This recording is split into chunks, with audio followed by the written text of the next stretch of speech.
So hello everyone, welcome back to the Ratan's Ayurveda. I am Ratan, welcoming you all to our Charak Samhita series. तो Charak Samhita series हम लोगों ने start किया है और एक लेक्चर ऑलरेडी हो गया है। उसमें मैंने बेसिक बेसिक सा इंट्रोडक्टरी पार्ट बताया था और आज हम लोग विषय प्रवेश करने जा रहे हैं। विषय प्रवेश यानी कि ये दीर्घम जीवितीयम अध्याय की जो है वो व्याख्या को स्टार्ट करने जा रहे हैं, चैप्टर की शुरुआत करने जा रहे हैं। उससे पहले एक बार क्विक रिवीजन ले लेते हैं कि सबसे पहले हम लोगों ने लास्ट लेक्चर में पढ़ा क्या क्या। तो आज हम एक बार थोड़ा सा देख ही लेते हैं। तो सबसे पहले हम लोगों ने आयुर्वेदिक संहिता को जानना स्टार्ट किया कि इसको दो भागों में डिवाइड किया गया है, एक बृहत्त्रयी है और एक लघुत्रयी है। बृहत्त्रयी में हम लोग की कौन कौन सी संहिताएं आती हैं, तो चरक संहिता हो गया, सुश्रुत संहिता हो गया और अष्टांग हृदय हो गया। इसके साथ साथ लघुत्रयी में हम लोग का भाव प्रकाश हो गया, जो कि द्रव्य गुण प्रधान है, मतलब द्रव्य गुण के बारे में उसमें ज्यादा थोड़ा बताया गया है। माधव निदान में रोग निदान से रिलेटेड चीजें आती हैं और सारंगधर संहिता में जो है वो वैसज्यन कल्पना आदि के बारे में बताया गया है। फिर आयुर्वेद का अवतरण हम लोगों ने देखा। तो आयुर्वेद का अवतरण कहाँ से स्टार्ट हुआ था? ब्रह्मा जी से स्टार्ट हुआ था। ब्रह्मा जी ने क्या किया? ध्यान लगाया और आयुर्वेद को स्मरण किया। उसके बाद से आयुर्वेद का ब्रह्मा जी से ये ज्ञान गया किसके पास? दक्ष प्रजापति के पास। फिर दक्ष प्रजापति ने अश्विनी कुमार द्वय जो दो भाई थे उनको पढ़ाया, फिर वहां से ज्ञान गया इंद्र जी के पास। इंद्र जी से भरद्वाज ऋषि के पास आया, फिर वहां से ये ज्ञान आत्रेय ऋषि को मिला। तो चरक संहिता कहाँ से आई? इन जो है आयुर्वेद के अवतरण वाले लोगों में तो चरक संहिता का कहीं जिक्र ही नहीं है, चरक जी के बारे में कहीं बताया ही नहीं गया है। तो आज वो देखते हैं चरक संहिता कहाँ से बनी। तो ये देखो, ये आत्रेय ऋषि थे, ये उपदेष्टा माने गए हैं, यानी कि इन्होंने बोल के जो है वो चीजों को अपने शिष्यों को सिखाया। तो आत्रेय जी ने अग्निवेश जो इनके शिष्य थे उनको चीजों को सिखाया। तो अग्निवेश जो है वो तंत्रकर्ता हो गए, यानी कि उन्होंने रिटन फॉर्मेट में तंत्र का निर्माण किया। तो आत्रेय मौखिक बोल रहे थे और अग्निवेश जो थे उनको सुन के स्मरण करके उन्होंने अग्निवेश तंत्र का निर्माण किया। फिर जो है समय के साथ साथ बहुत सारी चीजें लुप्त हो रही थी, तो फिर चरक ऋषि आए, तो बहुत सारी आयुर्वेद का ज्ञान जो था वो खो गया था, लेकिन चरक ऋषि ने उसको पुनः जीवित किया। तो संस्कर्ता प्रति संस्कर्ता या भाष्यकार जो है वो चरक ऋषि को बोला जाएगा। इसके साथ साथ संपूरक जो है वो दृढ़बल माने गए हैं, यानी कि फिर से समय समय का पहिया घूमा और बहुत सारी चीजें जो है वो विलुप्त होते गई आयुर्वेद की। लेकिन फिर दृढ़बल आए तो बहुत सारी चीजें खो गई थी, तो इन्होंने अपना अलग अलग चैप्टर ऐड करके इन्होंने दृढ़बल ने अपनी संहिता को बनाया। लेकिन इन्होंने अपना नाम न देके इन्होंने चरक संहिता का नाम दे दिया था। तो देखो, सूत्र रूप अग्निवेश हो गया, भाष्य रूप में चरक ने बनाया और संग्रह रूप जो है वो दृढ़बल ने किया, क्योंकि दृढ़बल आते आते बहुत सारी चीजें खो गई थी, तो इन्होंने अपने मन से भी ऐड किया और सबको सारी चीजों को संकलित करके एक जगह चरक संहिता का निर्माण किया और चरक संहिता अपने जो भी ग्रंथ है उसको नाम दिया। फिर चरक के बारे में हम लोगों ने देखा, नाम कपिस्टल चरक चरक हो गया और ग्राम जो है इनका कपिस्टल ग्राम हो गया। फिर चरक संहिता के बारे में थोड़ा सा देखा हम लोगों ने कि स्थान जो है चरक संहिता में 8 है, अध्याय 120 है, सूत्र 9295 है और इसके साथ साथ श्लोक जो है वो 12,000 है अप्रोक्स। फिर इसको दो भागों में डिवाइड किया गया था, पूर्वार्ध और उत्तरार्ध। तो पूर्वार्ध के अंदर हम लोग को कौन कौन सा स्थान पढ़ना है, तो ये 8 स्थान बताए गए हैं। तो पूर्वार्ध जैसे दो बुक आप लोग के पास भी देखा होगा, तो दो बुक होंगी, यानी कि पूरे चरक संहिता में जो भी आठ आठ स्थान बताए गए हैं तो उनके अंदर 120 अध्याय है, उसको दो भागों में डिवाइड कर दिया गया है। तो पूर्वार्ध के अंतर्गत सूत्र स्थान, निदान स्थान, विमान स्थान, शारीर और इंद्रिय स्थान, ये जो है वो फर्स्ट पार्ट में है। और उत्तरार्ध यानी कि जो सेकंड बुक आपकी रहेगी तो उसमें आप लोग को चिकित्सा स्थान, कल्प स्थान और सिद्धि स्थान को पढ़ना है। फिर चरक संहिता के संपूरक के बारे में क्या बताया गया है, तो चरक संहिता के संपूरक जो है वो दृढ़बल थे। दृढ़बल ने क्या किया था, बहुत सारी चीजें खो गई थी दृढ़बल के टाइम आते आते, तो इन्होंने बहुत सारी चीजें ऐड कर दी थी अपनी तरफ से। तो इन्होंने चिकित्सा स्थान में 17 चैप्टर ऐड किए। कौन कौन से? 9 से 13, 15 से 18, 20, 22, 23 और 26, 27, 28, 29, 30। तो ये सारे चैप्टर ऐड किए थे। कल्प स्थान के 12 टोटल इन्हीं के ऐड किए गए हैं। दृढ़बल ने ही कल्प स्थान को पुनः जीवित किया था। और सिद्धि स्थान भी काफी कुछ खो गया था, तो सिद्धि स्थान भी जो है वो दृढ़बल ने ही 12 चैप्टर जो है वो ऐड किया है, यानी कि दृढ़बल ने टोटल 41 चैप्टर ऐड किए थे। तो हम लोग को सबसे पहला स्थान सूत्र स्थान के बारे में अभी पढ़ने जा रहे हैं हम लोग। तो इसमें टोटल 30 अध्याय हैं, 30 चैप्टर्स होने वाले हैं। 30 चैप्टर को अगर चार चार का कॉम्बिनेशन बनाया जाए तो उसको चतुष्क बोलते हैं। तो सबसे पहला जो है वो भेषज चतुष्क के अंतर्गत फर्स्ट 4 चैप्टर है। फिर स्वास्थ्य चतुष्क हो गया इसके अंदर, फिर नेक्स्ट 4, फिर निर्देश चतुष्क हो गया, फिर नेक्स्ट 4, फिर कल्पना चतुष्क हो गया, फिर रोग चतुष्क, योजना चतुष्क, अन्नपान चतुष्क, फिर लास्ट में 2 चैप्टर बचा 29 और 30, उसको संग्रह द्वय कहा गया है। तो ये सारे जो है वो 30 चैप्टर थे और इनसे रिलेटेड जो है वो नाम वगैरह लिखा हुआ है, आप लोग रीड कर सकते हैं। अब इतना जानने के बाद अब हम लोग विषय में प्रवेश करने जा रहे हैं। यानी कि हम लोग को बेसिक बेसिक नॉलेज हो चुका है चरक संहिता के बारे में, कि चरक संहिता कैसे आई, कैसे समय के अनुसार बहुत सारी चीज लुप्त हो गई थी, दृढ़बल ने किस प्रकार चरक संहिता को पुनर्जीवित किया। इतना जानने के बाद अब हम लोग चरक संहिता को स्टार्ट करते हैं। तो सबसे पहला जो है श्लोक है, देखो, अथातो अथातो दीर्घम जीवितम अध्यायम व्याख्या श्याम। यानी कि सबसे पहला ही जो वर्ड है वो अथ है। तो सबसे क्वेश्चन आता है कि सर अथ से ही चैप्टर की शुरुआत क्यों की गई है? तो देखो, हमारे यहाँ पौराणिक है, देवी देवताओं की भी मान्यता है। पुराने जमाने से ही जो है वो हम लोग कोई भी काम की शुरुआत करते हैं तो सबसे पहले देवताओं देवताओं को पूजा करते हैं, देवताओं को नमन करते हैं, याद करते हैं। कोई भी बाइक वगैरह हम लोग खरीदते हैं, या कोई भी चश्मा, मतलब कोई बाइक खरीदते हैं, घर बनाते हैं, या इवन कोई भी मतलब बेसिक बेसिक चीजें भी अगर हम लोग लेते हैं तो हम लोग सबसे पहले भगवान गणेश को याद करते हैं, उनकी पूजा करते हैं। तो उसी तरह कोई भी चैप्टर वगैरह स्टार्ट करने से पहले हम लोग क्या करते हैं कि उसको सोचते हैं कि एक तरीके से पूजा करते हैं, नमन करते हैं कि ये ज्ञान जो है हमें मिला है, बहुत महत्वपूर्ण ज्ञान है और इससे मानव जीवन का कल्याण हो। तो इसलिए जो है कोई भी चैप्टर वगैरह स्टार्ट करने से पहले उस समय के जो ऋषि मुनि वगैरह लोग थे वो अथ शब्द या ओम शब्द का प्रयोग करते थे। तो देखो यहाँ लिखा भी है, पौराणिक युग से ही अथ अथवा ओम शब्द से ही मंगल करने का प्रावधान था। यानी कि कोई भी चैप्टर वगैरह स्टार्ट करे तो अथ शब्द या ओम शब्द पहले लिया जाता था। तो वही अथ शब्द है, अथातो दीर्घम जीवितम अध्याय। तो अथ शब्द से सबसे पहले मंगल किया जाता है। चीजें क्लियर है? अर्थ शब्द से मंगल किया जाता है, जिससे कि जो है वो सारे चैप्टर वगैरह है हमें समझ में आए। देखो, कोई भी चैप्टर हम लोग की संहिता वगैरह क्या है, संहिता वगैरह अगर हम लोग पढ़ते हैं तो संहिता वगैरह के प्रति एक तरीके से श्रद्धा भाव रखना चाहिए। या कोई भी बुक वगैरह हम लोग पढ़ रहे हैं तो उसके प्रति श्रद्धा भाव रखना चाहिए। तभी वो चीज जो है वो हमें अच्छे से समझ में आ सकती है, और हम उसे उसको अपने डेली लाइफ वगैरह में अप्लाई कर सकते हैं। तो अर्थ शब्द से मंगल करने का प्रावधान करते हुए सर्वप्रथम दीर्घम जीवितम नामक अध्याय की व्याख्या करते हैं। ऐसा किसने कहा? भगवान आत्रेय ने कहा। तो आत्रेय के बारे में अभी मैंने बताया था, कौन है आत्रेय? तो ये आत्रेय हैं। आत्रेय किसको बता रहे हैं? अग्निवेश को बता रहे हैं। तो आत्रेय गुरु हो गए 1000 ईस्वी पूर्व, और अग्निवेश जो है आत्रेय के शिष्य हो गए। तो आत्रेय जो है वो अग्निवेश को बता रहे हैं। तो ऐसा कह के जो है वो विषय प्रवेश करते हुए हम लोग इस चैप्टर की शुरुआत करते हैं। तो देखो, पूरा सबसे फर्स्ट पार्ट में जो है थोड़ा बहुत हिस्ट्री का जानना जरूरी है। तो देखो, भरद्वाज का इंद्र के यहाँ गमन। अब हम लोग थोड़ा सा डिटेल में आगे बढ़ रहे हैं धीरे धीरे। तो भरद्वाज जो है वो सबसे पहले आयुर्वेद का ज्ञान जो था ब्रह्मा के पास पहुंच गया था। ब्रह्मा जी से दक्ष प्रजापति से, देखो ये रहा ये, दक्ष प्रजापति से अश्विन कुमार द्वय के पास ज्ञान, फिर वहां से इंद्र के पास ज्ञान गया। तो ये रेड लाइन में, रेड पॉइंट में जो लिखा हुआ है वो तो सब कुछ क्लियर है। ये देवताओं के लोग की बात हो रही है। लेकिन ये जो भरद्वाज ऋषि हैं ये मृत्यु लोक में रह रहे हैं, यानी पृथ्वी पे रह रहे हैं। तो अब पृथ्वी पे क्या हो रहा है कि जगह जगह जो है वो रोग वगैरह बढ़ते जा रहे हैं, पूरी मानव जाति पीड़ित है रोगों से।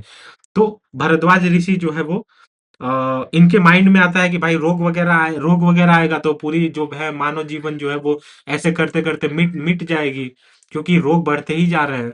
तो ये क्या है कि ये कठोर तपस्या करने वाले हैं भरद्वाज ऋषि। और क्या क्या करते हैं? दीर्घ जीवन की इच्छा रखने वाले। यानी कि खुद की तो दीर्घ जीवन की इच्छा रखते हैं, लेकिन ये ऋषि मुनि जो भी लोग हैं वो मानव कल्याण की बात करते हैं। यानी कि लोगों के हितों की बात करते हैं। यानी कि अगर उनको ज्ञान हो जाए कि कोई भी मनुष्य कैसे लंबी आयु को प्राप्त कर सकता है, तो वो उनको बताएंगे, लोगों को सिखाएंगे, जिससे मानव जाति में जो रोग नामक कष्ट आया हुआ है वो धीरे धीरे दूर होता जाए।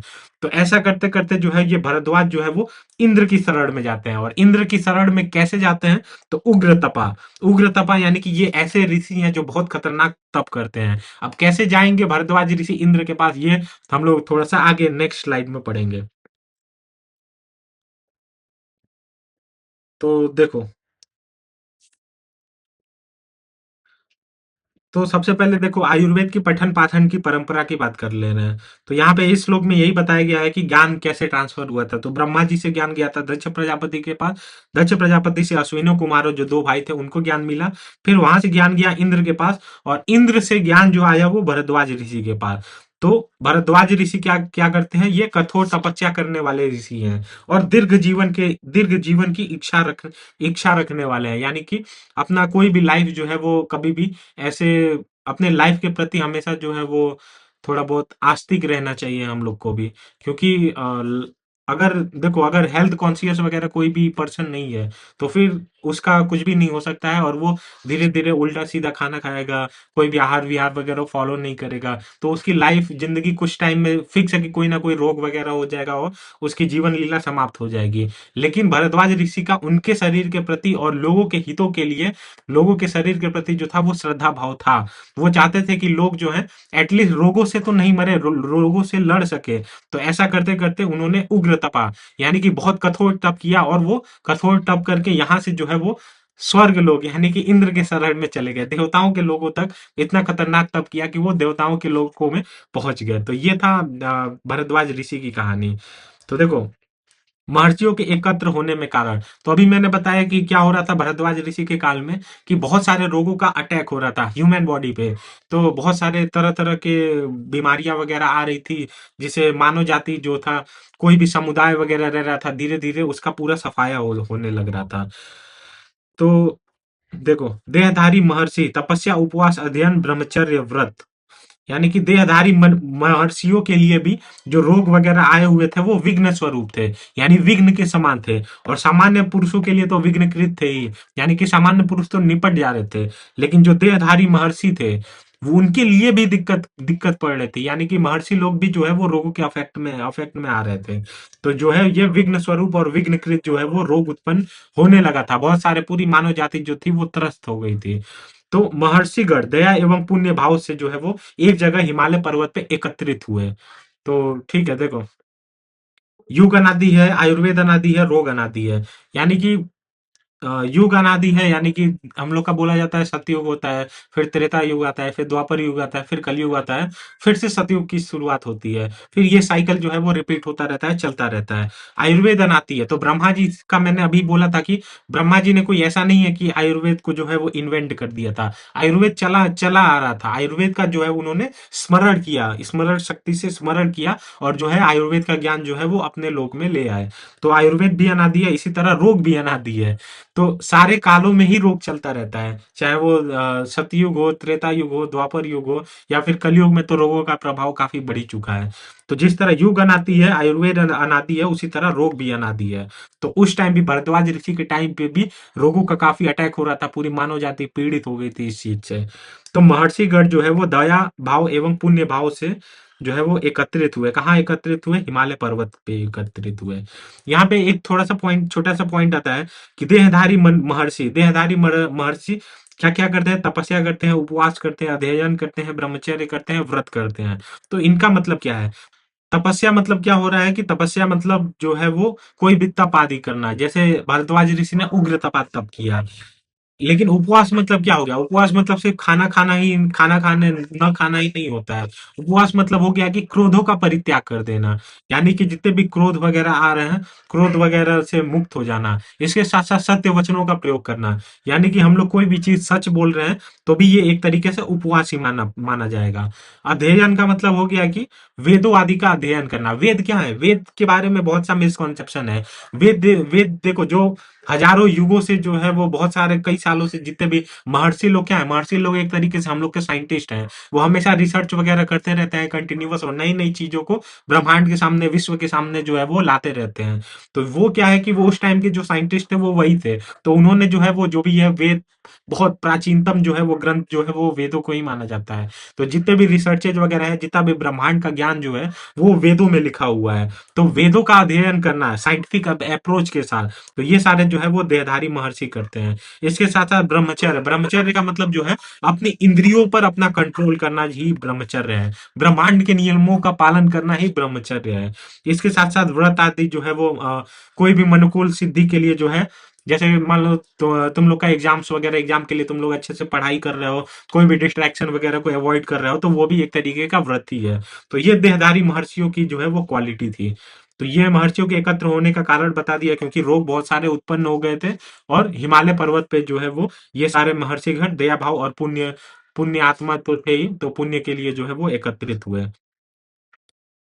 फिर महर्षियों की गणना मतलब जितने भी तमाम महर्षि वगैरह उपस्थित हुए थे, चाहे वो अंगिरा हो गया, जमदग्नि हो गया, वशिष्ठ कश्यप हो गया, भृगु हो गए, या फिर आत्रेय हो गए, गौतम हो गए, सांख्य, पुलसत्य, नारद, असित, अगस्त्य, सांडिल्य, गार्ग्य, वैजवपी, कुशिक, बादरायण, ऐसे तमाम जितने भी थे, खैर नाम वगैरह तो नहीं पूछता है, लेकिन तमाम बहुत सारे जो है वो ऋषि मुनि जो थे, उस टाइम के जितने भी महर्षि गण आदि थे, वो सारे लोग जो थे वो इस जो जो लोकहित की बात हो रही थी हिमालय पर्वत के पास, तो वहां पे ये लोग लोक उपकार की चर्चा में सम्मिलित हुए।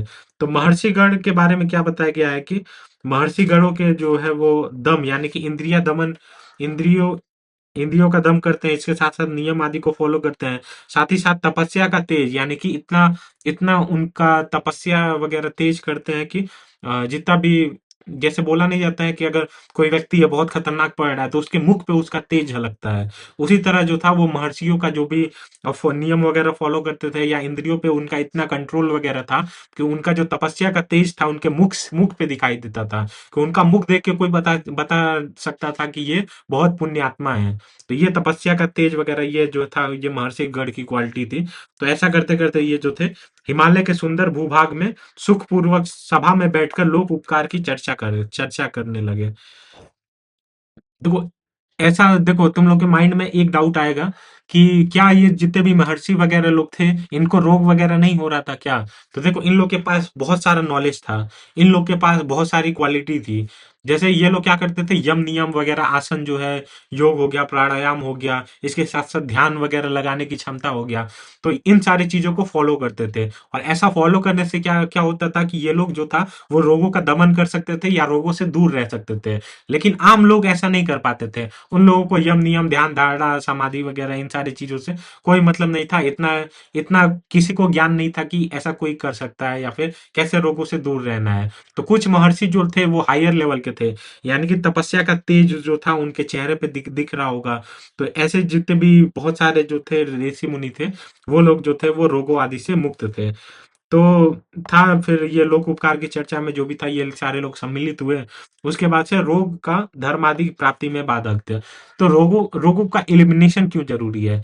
ठीक है, मान लो मुझे कोई हाथ में रोग हो गया, तो हाथ में कष्ट हो रहा है, तो कष्ट को, इस चीज को ठीक करना क्यों जरूरी है? मान लो कोई स्किन इन्फेक्शन हो गया, अब उस स्किन इन्फेक्शन से हम लोग मर तो नहीं रहे हैं, लेकिन उसको दूर करना क्यों जरूरी है? क्योंकि ये क्या करता है कि देखो, सबसे पहले चतुर्विध पुरुषार्थ की बात करते हैं। तो चतुर्विध पुरुषार्थ यानी कि जितने भी पुरुष वगैरह हैं, जितने भी पुरुष मतलब मेल फीमेल बोथ, तो जितने भी लोग हैं, जितने भी मानव जाति है, उनके लिए चतुर्विध पुरुषार्थ बहुत जरूरी है। चतुर्विध पुरुषार्थ के अंतर्गत क्या क्या आता है? धर्म, अर्थ, काम, मोक्ष।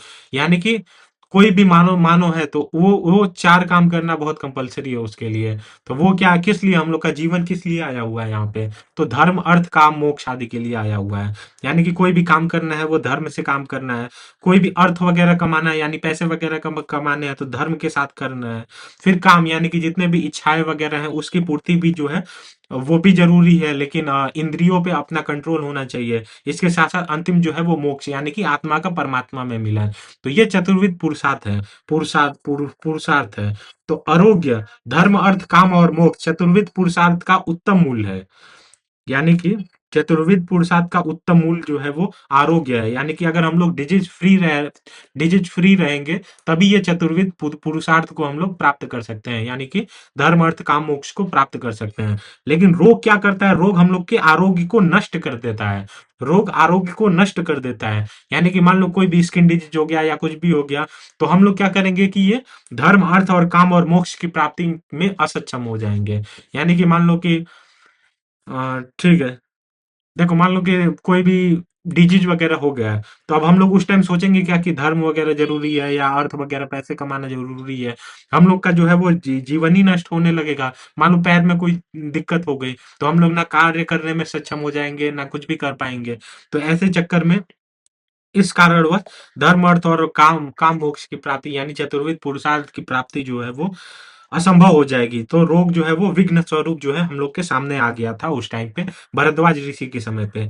तो महर्षिगण जो है उन्होंने ध्यानस्थ हुए, तो सारे महर्षि लोग जो थे वो ध्यान लगाए कि कौन हमारी मदद कर सकता है। तो उनके ध्यान में क्या आया कि जो है वो इंद्र जो है वो इंद्र ही हमारी मदद कर सकते हैं, और वो इंद्र जो है वो हमें रोगों के शांति के उपाय को बता सकते हैं।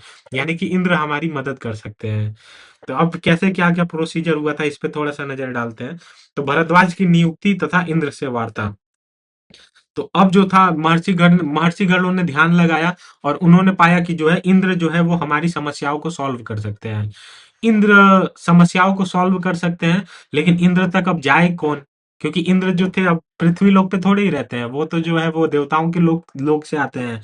तो भरद्वाज की नियुक्ति हुई। तो इंद्र भवन कौन जाता है, यह क्वेश्चन हमारे सामने आया। तो परम तपस्वी एवं समर्थ भरद्वाज ने बोला, यस मैं करूंगा, मैं जो है तपस्या करूंगा, इतनी भीषण तपस्या करूंगा कि मैं इंद्र जी को प्रसन्न करके जो है वो मैं उनसे आयुर्वेद वगैरह का ज्ञान जो है वो प्राप्त करके वापस पृथ्वी लोक पे लाऊंगा, जिससे कि मानव जीवन का कल्याण हो सके। वह इंद्र जो है वो जरूर हमारी सहायता करेंगे। तो ऐसा कह के जो है इन्होंने तप वगैरह स्टार्ट कर दिया था। तो इंद्र को यहाँ पे इसमें श्लोकों में क्या बताया गया है कि अग्नि के समान देदीप्यमान, यानी कि इतना मुख पे तेज है कि वो अग्नि के समान प्रतीत होते हैं। इसके साथ साथ बल दैत्य को मार मार चुके हैं। तो बल नामक एक दैत्य था, उनको उनका जो है वो वध कर चुके हैं इंद्र। तो वहां पे पहुंचे ये भरद्वाज ऋषि, तो उन्होंने फिर जो है वो थोड़े शब्दों में ही संपूर्ण आयुर्वेद को भरद्वाज ऋषि को बता दिया, यानी कि थोड़े शब्दों में मतलब सूत्र रूप में। जैसे क्या मैथ्स वगैरह का रहता है कि मैथ्स वगैरह का सिलेबस वगैरह बहुत बड़ा रहता है, लेकिन उसमें क्या होता है कि छोटा छोटा फॉर्मूला होता है। फिजिक्स चैप्टर बहुत बड़ा होता है, लेकिन छोटा छोटा फॉर्मूला होता है। तो वही फॉर्मूला मतलब समझ लो कि सूत्र रूप हो गया। तो आयुर्वेद बहुत वास्ट है, बहुत फैला हुआ है। लेकिन इंद्र ने जो था वो भरद्वाज ऋषि को सूत्र सूत्र रूप में उपदेश दिया, यानी कि शॉर्ट फॉर्मेट में उपदेश दिया। तो यहाँ पे एक और पॉइंट बताना चाहता हूँ कि देखो इंद्र के पास ही क्यों गए। देखो अवतरण एक बार देखते हैं, आ जाओ। ये अवतरण देखो, ब्रह्मा दक्ष प्रजापति, फिर इनसे ज्ञान मिला अश्विनों कुमारों को, अश्विनों कुमार से इंद्र के पास ज्ञान गया। लेकिन इंद्र इंद्र जो ये भरद्वाज ऋषि थे वो इंद्र के पास ही क्यों गए? वो तो भरद्वाज ऋषि चाहते तो ब्रह्मा जी के पास भी जा सकते थे। जब इतना ही उग्र तपा यानी कि बहुत खतरनाक जो है, इतना तपस्या कर लिया, तो वो ब्रह्मा जी से डायरेक्ट सीख सकते थे, या फिर दक्ष प्रजापति के पास जा सकते थे, या फिर अश्विनों कुमारों से भी सीख सकते थे। लेकिन वो इंद्र के पास ही क्यों गए? तो देखो आयुर्वेद तो छोड़ो, जो हमारे जो पुरातन जो भी वो रहा है, जो भी सीक्वेंस रहा है पठन पाठन में जो है वो गुरु जो शिष्य में पठन पाठन की परंपरा रही है। तो ऐसा माना जाता है कि कोई भी अगर चीज सीखा, जैसे दक्ष प्रजापति ने ब्रह्मा जी से कोई चीज सीखा, तो दक्ष प्रजापति तभी उस चीज में दक्ष हो सकते हैं जब वो किसी को पढ़ाएं। यानी कि दक्ष प्रजापति ने ब्रह्मा जी से चीजों को सीखा, लेकिन जब उन्होंने अश्विनों कुमारों को पढ़ा दिया, तो वो उनका रिवाइज हो गई और वो कार्य कुशल हो गए। इसी तरह जो था अश्विनों कुमारों ने दक्ष प्रजापति से चीजों को सीखा, लेकिन फिर अश्विनों कुमारों ने इंद्र को सिखाया, इंद्र को चीजें बताई। तो ये अश्विनों कुमारों को देवताओं का वैद्य बोला जाता है। तो ये फिर दक्ष हो गए। तो इंद्र ने उस टाइम तक जो है वो अश्विनों कुमारों से ज्ञान तो ले लिया था, लेकिन अभी किसी को पढ़ाया नहीं था। तो उनके मन में एक क्यूरियोसिटी था कि ठीक है, कोई पढ़ाने वाला मिल जाए तो मैं उनको भी पढ़ा दूं। तो इसीलिए भरद्वाज जो थे वो इंद्र के पास गए। तो ये कॉन्सेप्ट था एक छोटा सा। ठीक है, अब त्रिसूत्र के रूप में क्या बताया, देखो फिर इंद्र के पास पहुंच गए हैं। अब यहाँ पे थोड़े शब्दों में संपूर्ण आयुर्वेद का ज्ञान जो था वो सूत्र रूप में दे दिया इन्होंने। अब त्रिसूत्र आयुर्वेद का स्वरूप एक बार देख लेते हैं। हेतुलिंग औषधम ज्ञानम स्वस्थातुरपरायरम त्रिसूत्रम शाश्वतम पुण्यम बुद्धेयम पितामह। तो त्रिसूत्र यानी कि तीन सूत्र में ही जो था वो इंद्र ने भरद्वाज ऋषि को संपूर्ण आयुर्वेद का ज्ञान दे दिया। उसमें से क्या था, पहला वर्ड देखो, हेतु लिंग औषधम ज्ञानम। हेतु लिंग और औषध, देखो कोई भी डिजीज होता है तो उसके लिए तीन चीजों का डॉक्टर को ज्ञान बहुत जरूरी होना चाहिए। हेतु हो गया, लिंग हो गया और औषध हो गया। तो हेतु का मतलब क्या हो गया कि कारण। सबसे पहले कोई भी चीज होगी, कोई भी डिजीज वगैरह होगा या कुछ भी होगा, तो उसके पीछे कुछ ना कुछ कारण होगा। यानी कि चाहे वो नियमित आहार विहार नहीं करता होगा प्रॉपर, या फिर अ, कुछ ना कुछ सर्दी में जो था और ठंडा खा लेता होगा, या फिर पित्त प्रकृति वाला पित्त पित्त चीजों को सेवन करता होगा। तो ऐसी चीजों में हेतु का हेतु को जानना बहुत जरूरी है, यानी कि कारण को जानना बहुत जरूरी है। फिर दूसरी चीज जो बताई इंद्र ने वो लिंग बताई। तो लिंग यानी कि लक्षण, कोई भी अगर हम लोग को डिजीज वगैरह होगी तो उसके उससे रिलेटेड सिम्टम्स वगैरह आएंगे। तो उस सिम्टम्स को देख के हम लोग को डिजीज का ज्ञान करना ये बहुत से बहुत जरूरी होता है। तो सेकंड चीज लिंग बताई, यानी कि लक्षण और सिम्टम्स बताई। इसके साथ साथ औषध औषध यानी कि मेडिसिन के बारे में नॉलेज नॉलेज बहुत जरूरी होना चाहिए। यानी कि कोई भी औषधि वगैरह हो गई, या मतलब कहाँ पे मिलेगी, कैसे उसको प्रोसेस करना है, ये सारी चीजें जो है वो मेडिसिन का ज्ञान बहुत जरूरी है। तो आतुर यानी कि रोगियों के लिए तो ठीक है, रोगियों के लिए तो ठीक है, लेकिन स्वास्थ्य के लिए भी जो है वो ये सारी चीजें बताई। यानी स्वस्थ एवं आतुर रोगियों के लिए उत्तम उत्तम मार्ग क्या है कि हेतु लिंग और औषधम का ज्ञान होना। यानी कि हेतु लिंग और औषध का ज्ञान हो गया तो फिर व्यक्ति कभी बीमार ही नहीं पड़ेगा, और अगर बीमार पड़ गया तो भी अगर हेतु लिंग औषध का ज्ञान है तो औषध वगैरह के थ्रू जो है वो प्रॉपर ट्रीटमेंट पॉसिबल है। तो ये जो था वो त्रिसूत्र आयुर्वेद हेतु लिंग और औषध के फॉर्मेट में इन्होंने सारी चीजों को बताया। अब एक छोटा सा टेबल है, इस टेबल को भी एक बार देख लेते हैं, थोड़ा सा जूम कर दूं क्या?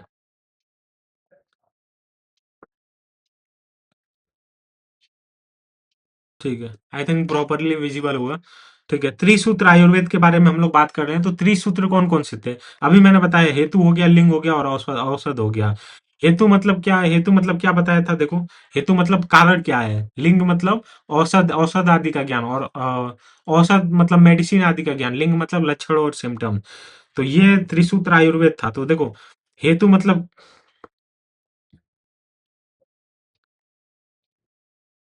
हेतु मतलब किसी भी चीज का कारण होगा, और कारण क्या हो सकता है? तो इसके लिए अष्टांग हृदय में एक श्लोक आता है फर्स्ट चैप्टर में ही, कालार्थ कर्मणा योग्यो हीन मिथ्याति मात्र का सम योग विज्ञेयो रोगा रोगई के कारणम।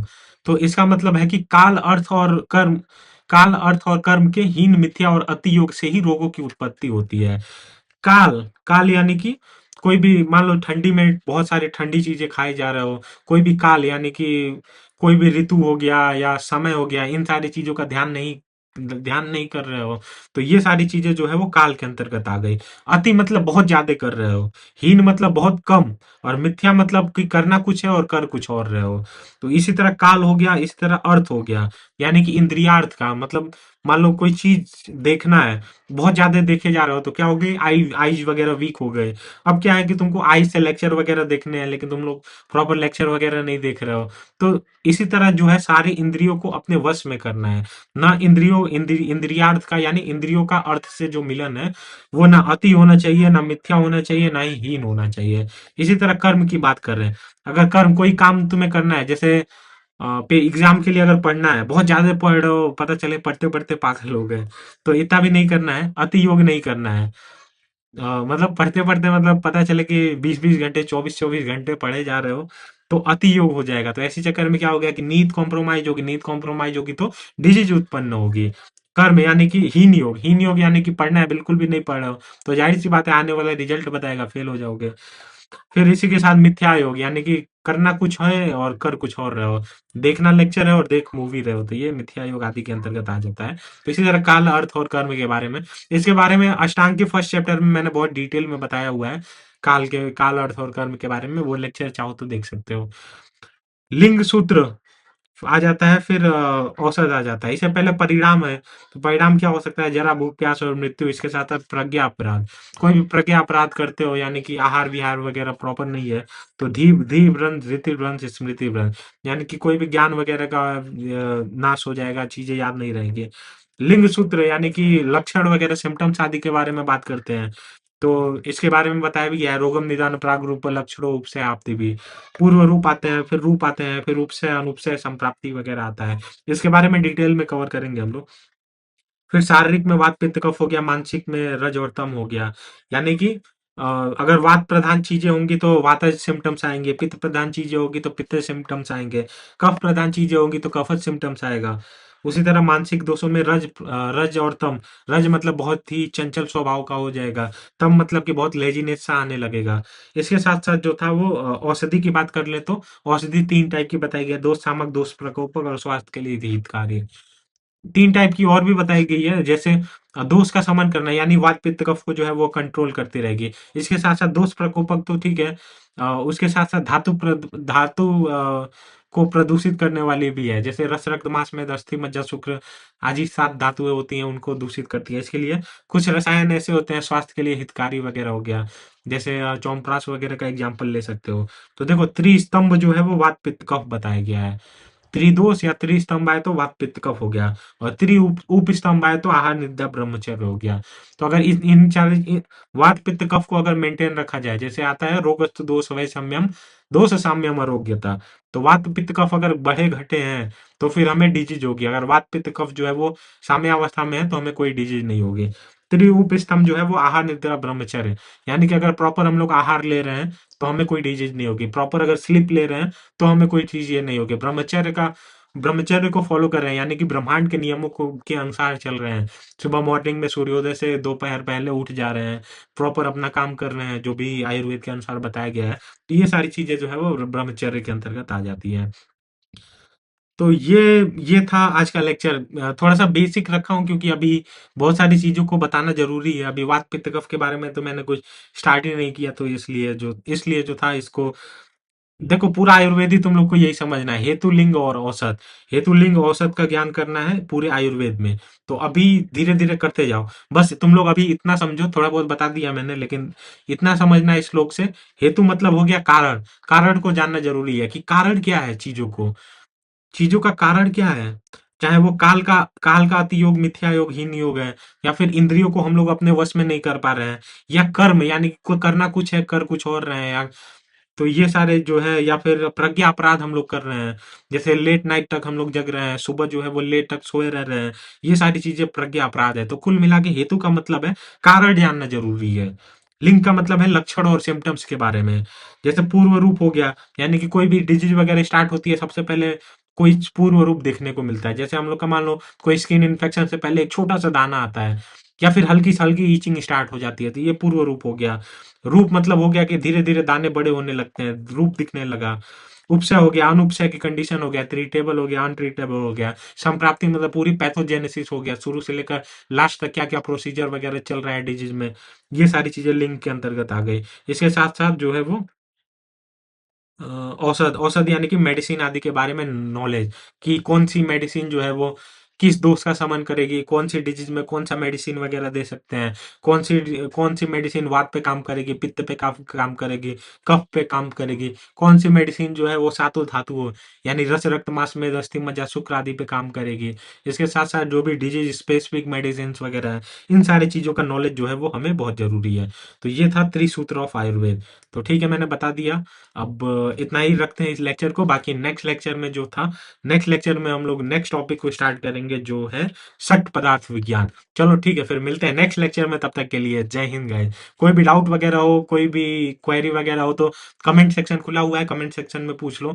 देखो तुम लोग का अगर रिस्पॉन्स प्रॉपर रहा तो ये सीरीज को हम लोग चालू करेंगे, और पढ़ते पढ़ते पूरी चरक संहिता को हम लोग खत्म कर देंगे। तो कुछ ना कुछ कमेंट कर दिया करो, जैसे दीर्घम जीवितम अध्याय चल रहा है तो कमेंट कर दो रैंडमली चैप्टर 1। तो ठीक है, और बाकी ठीक है, टेलीग्राम चैनल का लिंक जो है वो डिस्क्रिप्शन में दे दूंगा, वहां से ज्वाइन कर सकते हो। बाकी कोई भी क्वेरी वगैरह है तो कमेंट में पूछ सकते हो, और अगर जुड़ना है मुझसे तो इंस्टाग्राम हैंडल वो कॉर्नर पे दिया गया है, इंस्टाग्राम पे फॉलो कर लो, और अपना जो भी कोई भी क्वेरी वगैरह हो तो इंस्टाग्राम पे भी पूछ सकते हो अगर लॉन्ग क्वेरी है तो। ठीक है, चलो फिर मिलते हैं नेक्स्ट लेक्चर में, तब तक के लिए जय हिंद गाइस।